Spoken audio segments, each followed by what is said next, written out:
or know all of you, so thank you for being here. I know it's not the funnest thing to do on a Thursday night, but I appreciate your time and participation in our association. Way to sell it. Thanks, Kirsten. I'm a heckler today.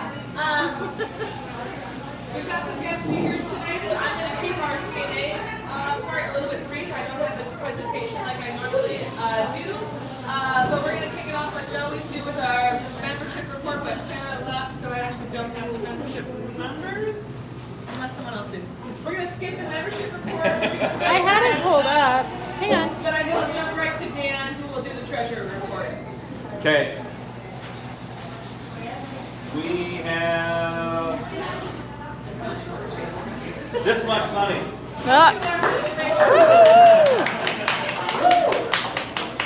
Checking savings hasn't changed a whole lot. Our revenue this month was $550. I don't think we had too many expenses either. Summer's kind of a slow month, so.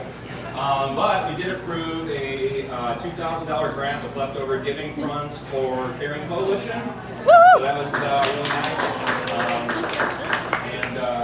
Yeah, so that's the thing. Oh, sorry, yeah, Caring Coalition. They work out of this neighborhood. They give food to needy families that are native meals, younger families and kids and all that. So caringcoalition.org if you want to learn more about them.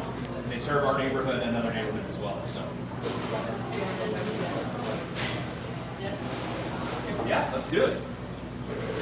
So we also approved tonight $1,000 for Jens's program.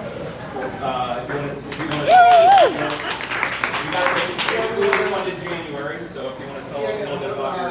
I run the service program at Emerson, and they lost some of the pandemic-related funds, and so we were given the E6, and a little bit of funding will go a long way to helping us restore that from January, so I'm very happy about that. But I was going to ask you, if I can, actually, since Coronado has all this money, they put the money interest-bearing checking savings account? So I looked at that, a high-yield savings account, and the only way I could make it work would be it would be tied to me directly and not an organization. So I was a little uncomfortable about that. But I think I need to keep looking at it this year and figure out a way. Maybe there's a different one. I only looked at a couple. So. Yeah. But yeah, definitely have to consider that. $60,000 and 6%. Yeah, that's a good point. That's a good point. He's awesome. We know I have enough teacher.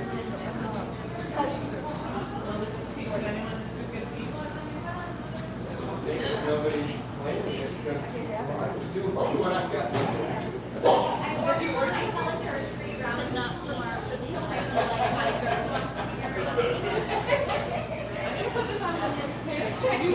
No, I have one.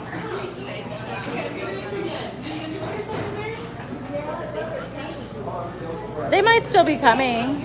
I don't know. I'm gonna. Sorry. Will you just see if Aaron wants to do an introduction? Just ask the people if Aaron's here. Oh, you. Yeah. See if Aaron's here. Yes, thank you. Never mind, Ryan. Yeah. Yes. Service. I work for this. Okay. We're gonna see if Aaron's available.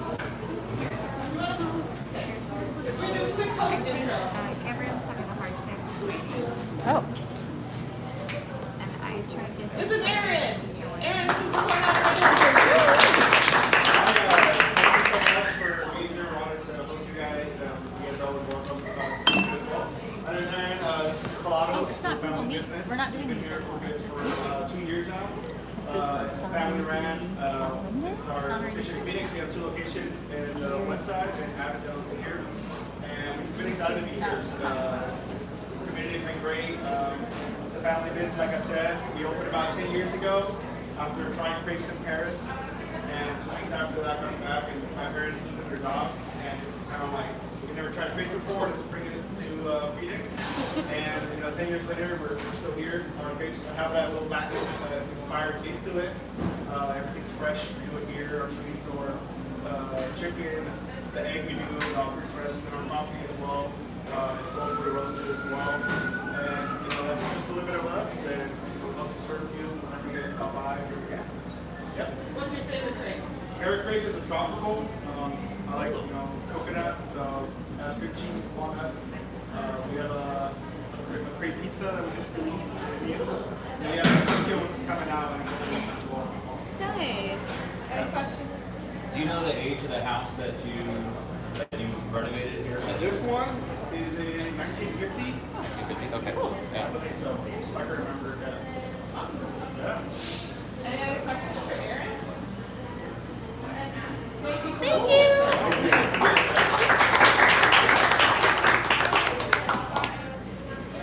Alright. Next, we're going to do our upcoming events, which again, I apologize for not having the PowerPoint today. We just finalized these in our board meeting just now, so we'll work on updating our website and everything. So I know it's going to be a little bit quick to run through, but we've got a lot coming up. It's going to be pretty awesome. Computer. September 22nd is a Sunday. We're doing free yoga at the park, Coronado Park. And it'll start at 8 a.m. So plan to be there. It'll be a good time. Bring your own mat. Bring your own mat or towel, whatever. We are also doing a membership-only event on October 13th. Most likely that one needs to be confirmed. Oh, it's the 21st. Oh, no. You're right. Sorry. I'm thinking of the other. So that is an effort to encourage people to sign up and be active members in the association. So that will be at the Coronado right here in Pacific North. It's a really awesome space. If you haven't been there, it was and still has at least one salon chair is what his background is in, but it's also sort of a multi-use space. He's had bands practicing in there a lot. He's got like a really nice courtyard area where he has events as well. So it will be really nice, and that time should not be 114 degrees, so it will be delightful. The Coronado, or the Wear Safety Team, which is another nonprofit in the neighborhood, is organizing a GAIN event, which is get active in it. Getting active in Arizona neighborhoods. What is it? Oh, it's your text messages. I sent it in your text messages. And it should not be so long and hard to remember. But that will be October 19th, also at the park. I don't have all the details on it yet, it's still being planned. But kind of will be like a highlight of the different, like our association, the other nonprofits and resources and things going on in our community. So should be a fun day as well. And then we've got stuff happening in November as well, but I will just leave it to that because that was a lot and I don't have a slide for you guys to even look at. So again, we'll update the website, but a lot happening, especially in October and November. So keep an eye out. There's the home tour. I know this is putting you on the spot. Do you want to do any safety committee updates? I guess like for the GAIN event, we are trying to get volunteers to help plan out the park ahead of that. So that's something to keep an eye out for. And then we're also starting to like distribute more resources around different numbers you can call for different services. Yeah, so like the solar Wii or plate or anything like that. So if you're aware of those. So those are the two main ones. And then alleyway cleanups coming soon.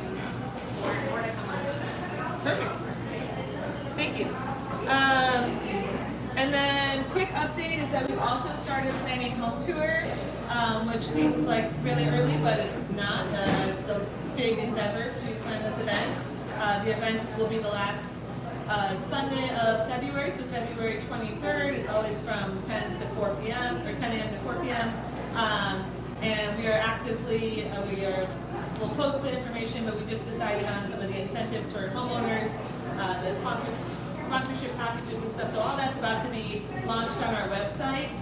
So if you know business owners, if you know homeowners who might be interested, we're definitely going to start recruiting all of those participants in the event. So please spread the word, share, like the post, etc. Help us promote it and get people involved to be able to host the event.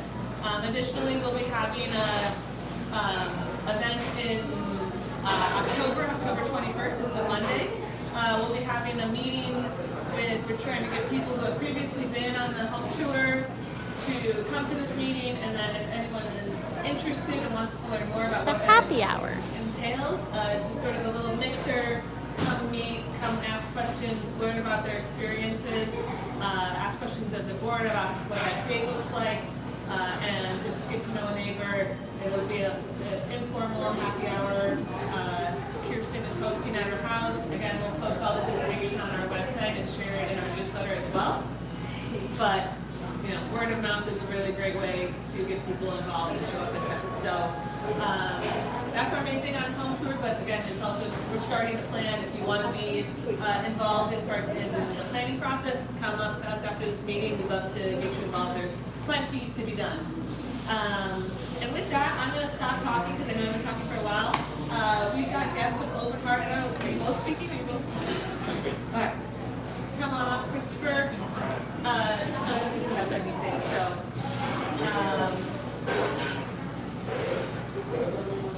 So, good evening, everybody. My name is Christopher Keck. I'm the CEO of Open Hearts, and I've got two folks that will be helping pass out flyers, but also some brochures. And if you need a visor for your windshield, we still have some swag. It's been around for a couple of years before I started.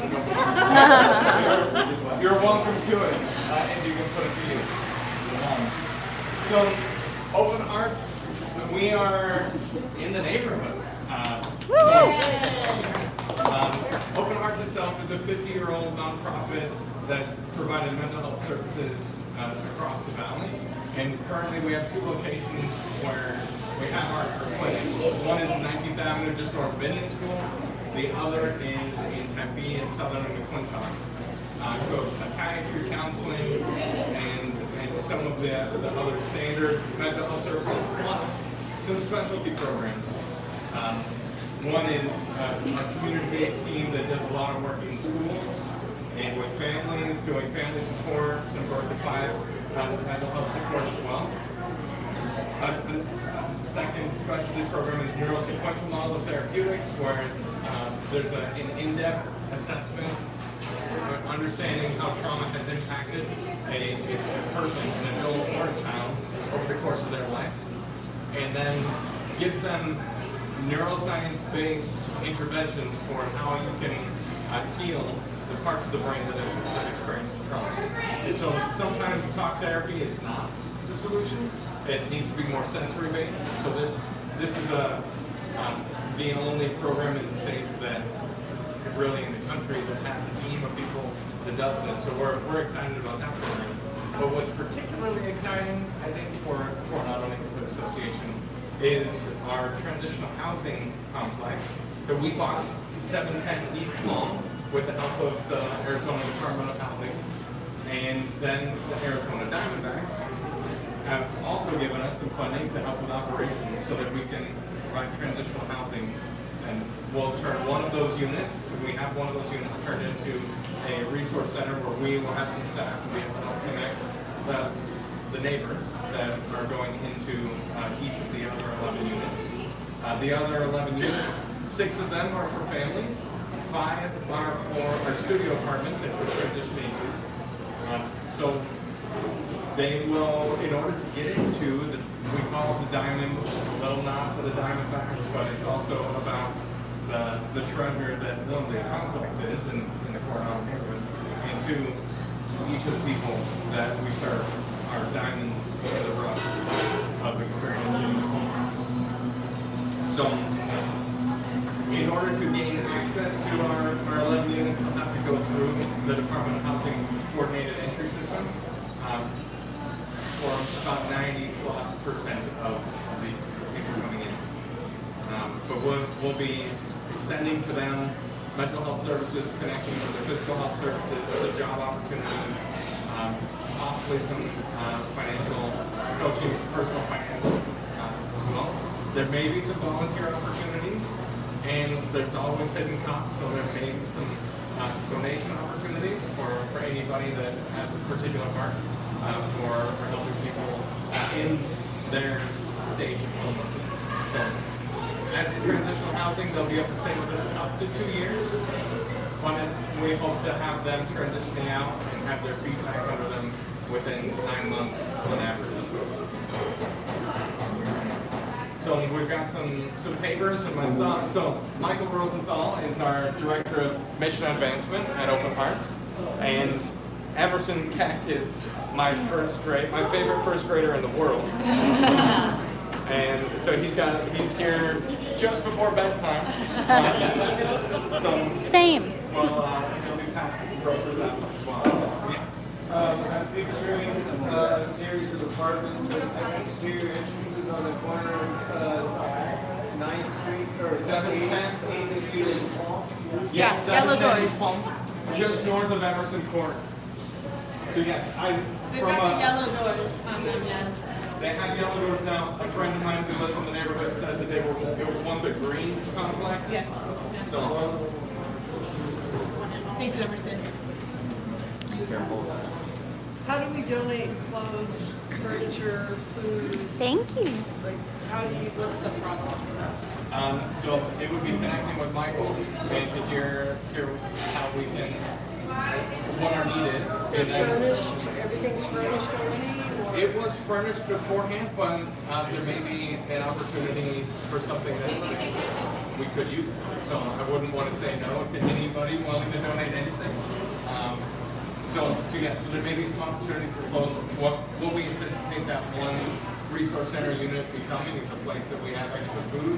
So when we have new neighbors moving in, they don't have to rush off to the store or find food somewhere, that we can give them enough to get them a couple of days until another source is available. So it'd be great to do the same with clothes and the potential of furniture. It could be furniture for the complex, or maybe somebody needs something as they're moving out. If that's of interest to you.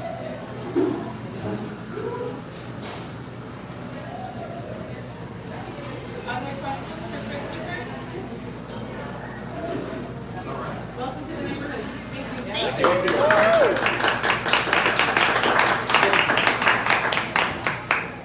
Nobody's really chomping at the bit for a windshield wiper, so just put them back in the closet. I do actually need one. I would love to represent. Thank you. I've got like I'll 12 use more. that proudly. How many cars do you have? Thank you. All right. And now we have another guest speaker from Maricopa Association of Governments, or MAG. Patrick Stone is here to talk about Prop 479.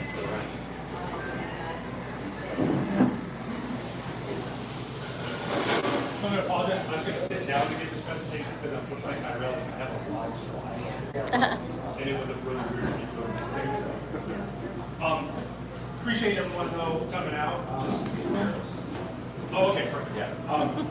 Full disclosure, I used to be a resident of the Coronado Neighborhood Association. I lived in 14th Street, Palm Lane, way back in the 90s. But I did. Still not too far away. I'm currently at like 12th Street in Bethany, so traverse the area every single day. As Becky said, my name is Patrick Stone. I'm the Deputy Transportation Director for Programming at MAG.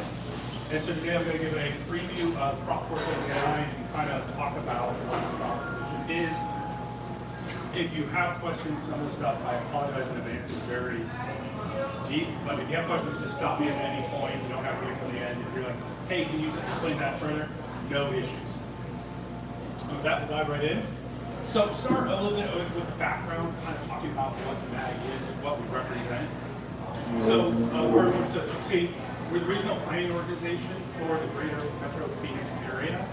We also actually include parts of Pinal County. So the town of Florence, parts of Apache Junction, Queen Creek are all within our planning area. We have 32 member agencies, 27 cities and towns, 3 native nations, and both Maricopa and Pinal County. I think an interesting fact, so our region covers 10,600 square miles. If we were a state, we'd be the 44th largest state in the country. We are bigger than Connecticut. We are bigger than Massachusetts. So you think of what they're dealing with, we deal with that on a regional level. Currently almost 5 million residents in the region, projected in 2060 to be almost 7.2 million people, staggering number. And one thing I think is always interesting because people sometimes don't get, 40% of the population in the region is under the age of 30. I know, that when I first saw that, I'm like, everyone always talks about, oh, it's kind of an aging population. It's not. It's actually a very young population. The region. This is the regional council. These are the elected officials that make up MAG. They are our policymakers. It's pretty much the mayors, county supervisors of all of our member agencies. Currently, Mayor Hartke from the city of Chandler is the chair. Mayor Urbacio from the city of El Dorado is the vice chair. And I do like to know Mayor Gallego was our past chair. So her term just ended in June. How many have been in Arizona for any period of time? A couple of native here. So this is our, and boy, I use this term loosely, transportation network in 1986. That was all that you had in the valley. I-10 did not connect. US 60 did not go out. There was no regional freeway system. So what happened was the elected officials in the region said, there's not enough state funding. If we don't do something, nothing's ever going to be built. They got together and they decided to impose a half-cent sales tax on the residents. The first ballot measure went in 1985 and passed. We'll go through what that did, and then again, the tax was extended in 2004. And now we're going before the voters this November to extend it for another year. So Prop 300, that was the tax that was done in 1985. It built the regional freeway system. That was its only intent. It's exactly what it did.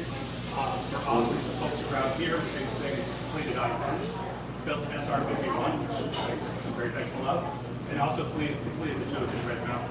So this was the first foray into actually building a regional transportation. Fast forward 20 years. This is Proposition 400. We're currently still in Proposition 400, being near the end. And what you see here in the purple, I guess, dark blue, extensions of the network. So building out State Route 303 in the West Valley, completion of the South Mountain, and then also the introduction of light rail transit in the region. The light rail system was completed as part of Prop 400. And one thing people don't think about, so Prop 300 was freeways, that's all it was. Prop 400 went into multi-modal, so it was both freeway, arterial transit. One big thing people don't realize, there was a significant arterial investment. So as you can see on the slide, 252 miles of new and improved roadways within the region are being completed as part of Prop 400. So why does it matter? I think, and digest the slide, there's a lot on here. Very interesting, 80% of all jobs within the region are within 2 miles of either high-capacity transit or a freeway system. We know that it increases property values. And one of the things, and you'll see on the next slide, because our freeways are so good, we actually have a competitive advantage, and people save time. We're not stuck in grid like you would see in LA or Chicago or another part of the country. And what that translates into is we do things called travel time reliability. We're able to actually see how much time people are spending in traffic, and compared to other municipal areas similar in size, Phoenix, we're the best. We're number one in both categories. So what that means is our residents spend the least amount of time in their vehicles. And the second half of the slide where it translates to is there's dollar savings. The time you're spending in your vehicle translates into dollars. And I think, and I apologize, I wish we had darkened some of the lines on this. So another reason why it matters, the jobs. So if you look at where, these are all of the jobs created in the last 30 years as tracked by GPAC, which is the Phoenix Economic Council, you can kind of see there's quite a correlation between these jobs and our freeway and our transportation. Jobs go where there's access to transportation. So we do see that as we built out the regional freeway system, employment falls. So, and I don't have the slide, I apologize. We have a regional transportation plan that was passed by policymakers in June 2021 called Momentum 2050. That's the plan high-level goals and visions of what we're trying to accomplish. Behind that, we have an investment plan that says, we're going to take this vision, we're going to take these dollars, and that's how we're going to get the outcome. When we built this document, we did extensive public outreach. By and large, to a person, it was two things. We want flexibility, and we want choice. So they were just saying, continue what you've been doing, provide multimodal options, provide choices for folks. So we listened, and that's the plan we hopefully developed, and the voters will have that to consider in November. So I'm going to talk about the investment plan. So this was quite an interesting exercise. This was right before I came to the MAG. In 2019, they went out to all the elected officials across the region and said, what do you need? Tell us your needs. This map, and it does not give you the scale, is every need they identify. Roadway projects, freeway projects, transit projects, $90 billion is what they identify. And that sounds staggering. It's not. Because we deal with this every day, the numbers start losing the zeros at the end. But it was 90 billion, so that was the needs catalog. So it started from this point and said, all of the investments in the region, $90 billion. And what we've translated that into, this is the map of the proposed investments associated with Prop 470. I apologize, sometimes the color seems a little difficult, but essentially what this shows is all of the different investment categories. High capacity transit in green, you have freeway improvement in kind of a teal color. Arterial improvements are also listed on here in orange. Why we like to show this slide is there's something in the plan for everyone. So it's a regional plan. It's not being focused on the Southeast Valley or the Northwest Valley or the Central Corridor. It's actually across the entire region that we have investments. The biggest kind of freeway projects, completion of State Route 30, which runs south of Interstate 10, will function as a lever for Interstate 10. The intent would be truck traffic coming from the west coast, but actually it needs to be bypass Phoenix and never go through Phoenix. Also, additional improvements in the Southeast Valley of State Route 24. One of the largest projects we will ever undertake is the reconstruction of Interstate 17. And for those who drive I-10 right now to Kerr, where they're doing all the construction, now they will try to do that on I-17. It is, we've had a study for a long time. It's called the spine study. It says, here's how you can try to fix I-17. It's staggering what it will take to do I-17. But it's in the investment plan. Some expansion of high-capacity transit, providing ADA paratransit, so we're federally required to provide paratransit services for those folks who are elderly with disabilities. And again, it continues those investments as well in the arterial networks. A lot of numbers on the slide. The top of the slide talks about the investments sort of in project numbers, new freeway highway miles, new HOV miles, a lot of HOV in there, as well as the transportation investments in transit. What I really want to focus is at the lower left-hand corner of the slide, if you can see it. So back in 2004, when they did the Prop 400 plan, they invested every single dollar. They said, we will be able to predict what we need to do for the next 20 years. Turns out we weren't as good at it as we thought. So what we've done in this plan is said some of this funding we need to set aside because we know that there's an uncertain future. We don't know what technology looks like. I think the biggest one that impacts us, if you've seen Waymo driving around, 5 years ago, no one had Waymo on their radar. So we've programmatically said we have funding set aside, non-motorized transportation, bike, ped, mobility needs, funding for air quality, funding to improve arterial roadways. The one that's kind of interesting, $250 million for emerging technology. It's just what it is. We don't know what the technology will be, but we can respond to it. Significant investment in ITS. One thing we've realized, you can only build so much capacity. You really have to look at optimizing your system, not just expanding your system. And then additionally funding for safety and then travel demand. As you can see, the number at the bottom, 28.2 billion, that's how much revenue is associated with this plan. So as you can see, 90 billion in needs, 28.2 billion in funding. There's a lot left. It's just a reality. If you talk to the state, unfortunately they're in the same position. Any questions so far? I just noticed on your bottom left, for example, air quality, there's a carbon investment of 160 million. As a layperson, that seems to me to be like a secondary consideration related to other transit needs. But I understand why you invested in it. Are you looking at all at anything related to the heat island effect as it relates to transportation? Is there any consideration as to ways to mitigate heat island's impacts? No, it's actually a great question, and actually we have a study underway working with ASU. It's just for that specific thing. So they are. It's associated with the freeway. So they are looking at the freeway networks and trying to determine what the impacts is. For folks who've driven around the valley, you've seen the concrete surfaces that have been exposed. So where they pulled off the rubberized asphalt. And so they're doing studies on that about temperature differentials between those two surfaces. Not just the noise differential, but also looking at temperature as well. So yeah, that's one of those considerations is, are we being involved? Thanks. No, great question. Yes, sir.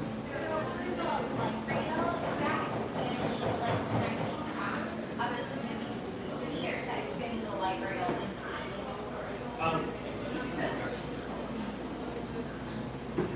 Oh, this is good. It's just a streetcar movement. This is bus rapid transit here and here, so that's an express route that is not express, it's rapid. And Bus rapid transit. Bus rapid transit, the stations are every half mile, and it runs at like a 10-minute frequency. So it's still a bus, but it operates more like a rail system. Okay. So there's that. And so it looks like it's more connecting. The only expansion of rail would be probably streetcar out towards where the So there is actually Walmart expansion. are.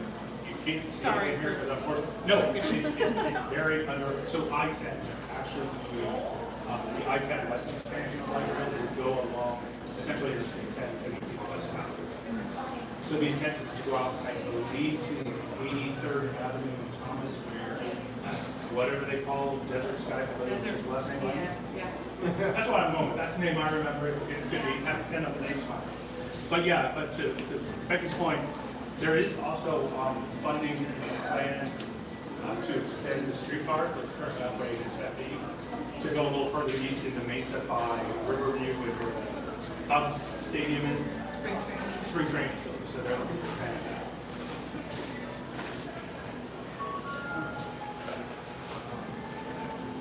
So us in the MAG world love this diagram. As I was thinking about presenting things to others, it may not be quite as loved. It's called a Sankey diagram. But what it really tries to show is it shows the revenues coming in, where those revenues go. And so what you can see is, it's 28.2 billion in the plan. We have 4 major sources of funding in the region: absent sales tax, and then we also get federal funding from both the Federal Highway Administration and the Federal Transit Administration. And then with those funds, you can see the diverse portfolio of the investments in freeways, transit, and then at the bottom are arterials and these regional programs that I showed on the prior slide. One thing just to note, and I didn't put the other corollary to this side, is if the tax doesn't pass, and that will be for voters to decide, half of the regional funding goes away. So we lose $14 billion. Then we have to recalibrate and figure out what to do. We're not on a region doesn't lose funding. All the federal funding we will still have, it still exists. But it's just a consideration as we think about transportation investments in the region. I will add it makes the buckets of funds. It makes the bucket maybe is the same size for the state funding or whatever it is, but now it's more hands trying to get into that because we don't have the local dollars supplementing it. So we'd be competing more Tucson and Marana and wherever else in the state for these dollars, but also growing and having their own transportation needs as well. So it would be pretty impactful. Well, yeah, and the other thing is, boy, if you've never dealt, federal funds have federal requirements. Yeah. It's full stop. It's just a requirement of the process. They are more expensive. We did a study that it's at least 20% more expensive if we use federal funds versus regional. But it's a reality. We do still use federal funds. We try to usually use them on big projects because we get the most value on those projects. But yes, it is a reality. So expected outcomes. So what this is we did some forecasting against doing nothing, which would say the tax expires in December of 2025. We call it the no-build scenario, which means we don't do any of those investments. So compared to doing nothing, we anticipate we add over 30,000 jobs a year, net new jobs. We have 68% fewer road segments with a family level of service. It's a very good sign of chart about roadway conditions. They get grades just like you do in today, A, B, C, D, E, F. You have a level of service that is not good. So 12% more amenities within a 30-minute drive. I think this one's pretty good. 66% more people with access to high-capacity transit, and then cutting the afternoon driving time by 1/3. And really, what it is by investing in the plan, it's the opportunity to keep our community where it is today. It would be this. What's the percentage of the population that has access to high-capacity transit? I should look that up. That's a good one to know. I know because we always talk about the percentage of jobs within 2 miles of either, and I think normally because we look at either the freeway or high capacity trains. We didn't know. That's good. No, I don't either. That is a good question. It's probably pretty low in the area as a whole. Well, I think it's interesting though, as you've seen in speculating how it goes, but with the light rail the light rail, the system you've seen, you do see a lot of multi-family infill housing along those corridors, and they seem to be building more vertical horizontal. So I think you're seeing more density in those areas, but is it the transit road capacity or capacity to the transit? So, yeah. So I always like to include a couple projects that would resonate hopefully with you. So we're currently doing a study on I-10. So essentially we're looking at the tunnel to the split. We actually have some great presentations on our website talking about this project. If you've driven that corridor, it is not a good corridor. The accident rates on that corridor are terrible. Because we really have two problems. We have a lot of weaving, where cars are crossing on each other, and then the one that you may not think about, speed differential. So the access lane's driving 20, travel lane's going at 50, and those people are trying to figure out how to get around each other. So we're currently looking at this particular project, and in fact we have a presentation with our committee process this coming month to talk about this study and to start talking about possible solutions to help improve mainly safety. Safety is the biggest focus on here. But as you can see, while we call it tunnel of the split, it actually goes up 51 all the way to Thomas, and then goes east on the 202 to 21 streets. The intent of this study is to provide possible solutions that there is funding allocated across 479 to implement projects to help deal with this.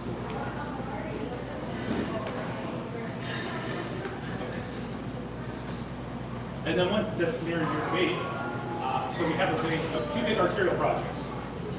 These are 7th Street and 7th Avenue. So the reconstructions of both roadways. So 7th Avenue would go from McDowell up to Northern, 7th Street, McDowell to Hatcher. I drive 7th Street every day. We certainly see the need. And so the way the investment plan is built, it's built in 5-year phases. So 7th Avenue would be in phase 1, which is from 2026 to 2030.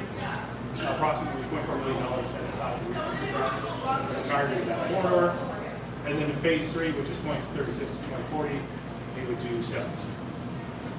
And that's why you could not do both of those streets at the same time, because people will be like, if you're doing one, I'm going to travel on the other. We do that all the time with the freeways. It's very intentional about when we do freeway construction projects to not have certain corridors under construction at the same time. What does reconstructing 7th Street mean? So it's a couple of things. First is the pavement. So when we talk roadway reconstructions, normally when you see it all around, they'll scrape off the surface and then just put a new coat on the top. That's just called an overlay. It helps extend the life. That doesn't do anything. When they do a reconstruction, they actually dig it all the way down. So they pull out the pavement, they get down to the subgrade, and they replace everything so that the roadway will last a significant amount of time in the future. Along with that, then you start looking at all the associated improvements with the street.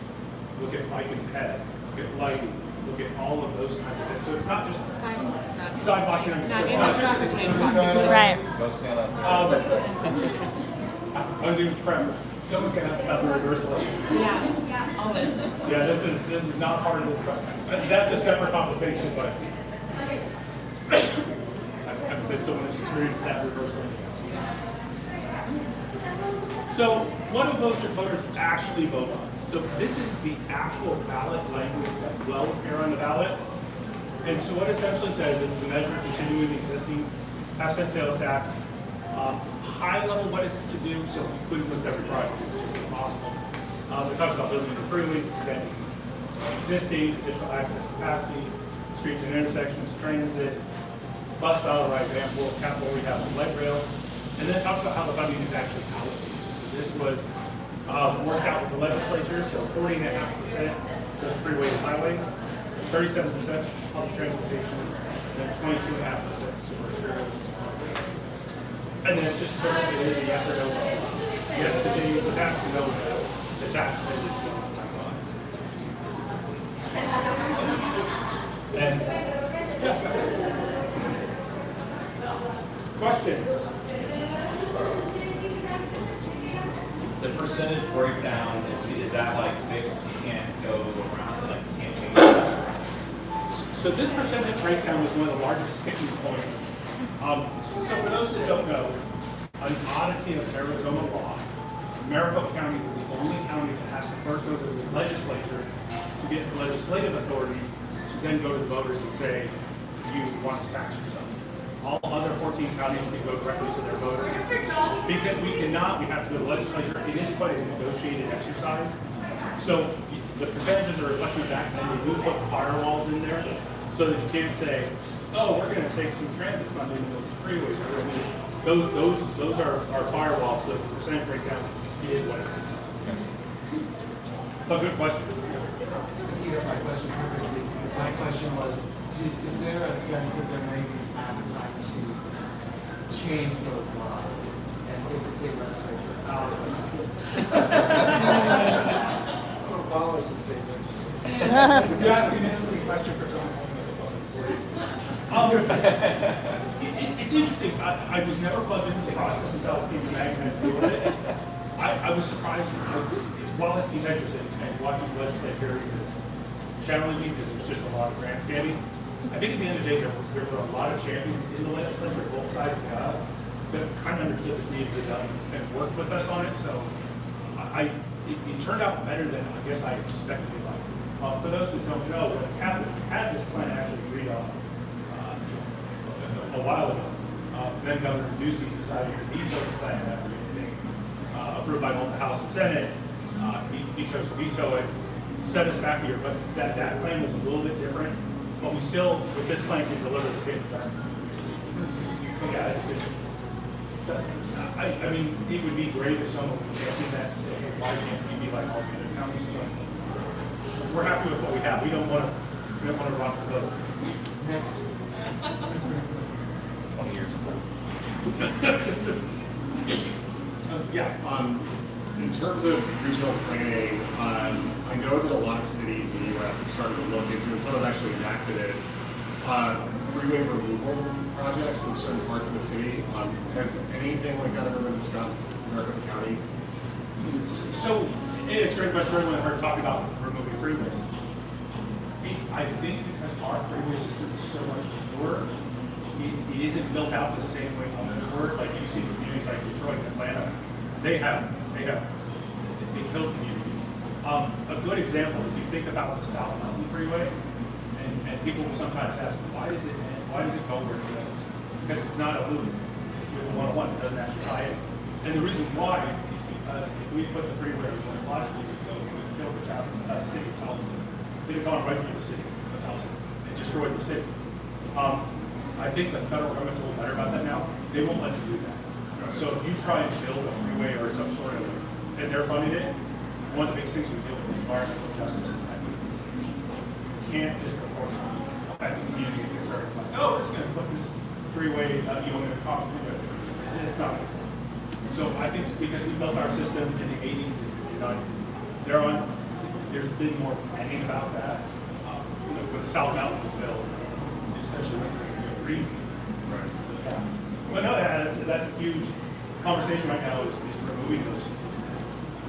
Thank you. A similar question. Sure. Freeway caps, you know, Anne's Park is pretty popular because that would have expanded freeway caps, particularly there. Yeah, I don't know if they would look at building out other types of stuff. I mean, that was a very unique project to build it that way. And for those, you know, if you think of the Jet Park Tunnel, it's actually what it is. The Jet Park Tunnel. Hans Park. That's actually, I believe it's not a continuous thing. It's actually 13 different bridge structures. So the actual tunnel you see, it's 13 structures built together to make one surface so that when you're on above it, you can't tell it's actually not one continuous tunnel. Always fascinated me that that's how they do it. Yes, ma'am? I have a question about that park tunnel. It is terrible, you know, you're trying to switch lanes and all of you have to get over there. How would they expand that though? Because usually when you make a freeway, you have extra lanes on the side to expand. But if you can't really go that far, plus it's going to be around, so how would that be? So, boy, there's some really interesting concepts on it. They do these things, the term is called a braided ramp. So sometimes, if you think about it, you have an on-ramp, then you have the access lane, you have an off-ramp. And what they do with a braided ramp is they swap it. So it doesn't go on-ramp, off-ramp, it actually goes off-ramp, on-ramp. I have to get you a picture. It's the first time I saw it, I'm like, does that actually work? And I'm like, yeah. So what it does is it reduces that conflict point of people coming on and off. So you can build those in certain spots. So that's one of the concepts they looked at on I-10 is things like that. Hey, we reduce the number of conflict points so that traffic isn't hitting each other. But you're right. When you have a fixed amount of roadway that you can work in, you can't widen it. So you can't widen it. Underground, especially. Well, yeah, especially if it's underground. That was like when they were talking originally with I-17. The first concept was double decking. Make it 2-story, so we'll have 2-story freeways. But that was an idea from the, I don't even know if that's still considered. But yeah, that was the first, they're like, well, we can't widen it because we can't take all those homes. And we can't displace all these residents, so we're like, well, let's build it on top of each other. I don't know how comfortable I would feel in driving on the bottom of They do it in Chicago. You know what? That's Drive, baby. I don't know. It'd be making like it's the next best setting for the Batman movie, you know? Like, let's go, Phoenix version. Yeah. Look at, we're innovating now. Let's go. Other questions? Yes, sir. But basically, the question is just continue the tax or no? It doesn't change the level. Yeah. So and then the exact plan is pretty well set in stone. Yeah, so because that we had to have a basis for what we were going to voters and to legislate for that. So back in 2021, the Magna Regional Council, I showed them, they unanimously approved both the regional transportation plan, which was our concepts, our goals, our visions, and the investment plan, which said, hey, if you collect this asset sales tax and you take all these revenues, this is where we're going to spend it. And so, yeah, those two documents have already been approved. So if the voters approve the extension, it allows us to enact that. But everybody in Maricopa County plus an area serviced by MAG. No, so this is where it gets weird. Our region goes into Canal County, the tax is only for Maricopa County. So it's yeah, trust me, when we're doing projects down in Canal County, we have to get much more. We use federal funding. But yeah, the tax is strictly for Maricopa. So the voting would be Maricopa County voters. Correct.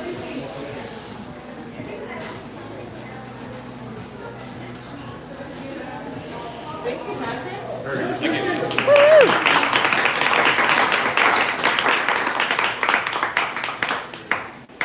That's the end of our formal agenda. Does anyone has an open forum?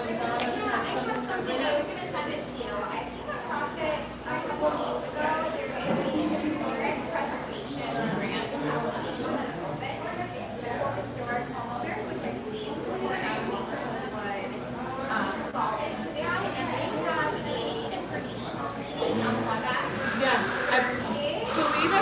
that on our Facebook page at least. But yeah, thank you for bringing that back up because there's a meeting this Thursday. Yes, I'm not on Facebook, so I might have missed it. Fair But, enough. the applications are due mid-November, so for Yeah. anyone who's interested, we have information on all of this. Next, Food restoration. Yes. Yes, it's a grant for home restoration. Exterior. Yeah. Okay. Thanks, Don. All right. Thank you all for coming tonight. Really appreciate it. Thank you, Patrick. And meeting adjourned. Thank you. Bye, everyone.